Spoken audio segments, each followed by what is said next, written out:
There was one point in 4th grade where I went to church, and that was really my only experience with God and with the church.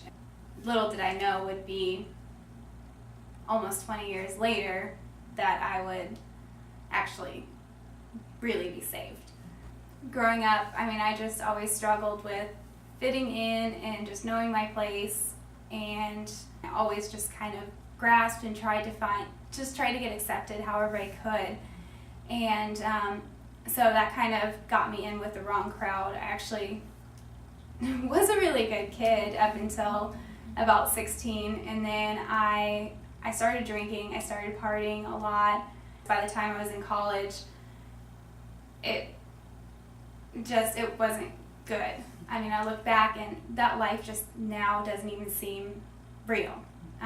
It's so amazing what God has done in my life since all of that. But when I moved down here, I was dating someone, and we were in the middle of breaking up, and that's when he kind of told me that he really thought I needed God in my life. And I was really, really against it. I thought people who went to church were brainwashed. I thought that's the only reason why people believe these things. I didn't believe a word of it. And something he said just really clicked in me. And I really got to thinking about all the people I knew who had really healthy marriages and relationships, and people who were successful in life and just seemed genuinely happy. And all those people were Christian. I woke up the next morning, I was laying in bed, and I called out to God, and I just said, God, I want you in my life. And I woke up the next day, and something was different, and I reached out to one of my girlfriends who was really involved in the church, and she welcomed me with open arms and told me that she's been praying for me since I was in 5th grade.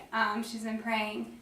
And so I met her, and we just started talking about God and church, and I haven't looked back since. Now I'm genuinely happy. That's huge. Before I really just can't say I was happy. I was honestly it was like darkness with pockets of light in my life, and now it's mostly light. And then obviously you're gonna have, those moments where it's not good, but I'm genuinely happy, and that's awesome.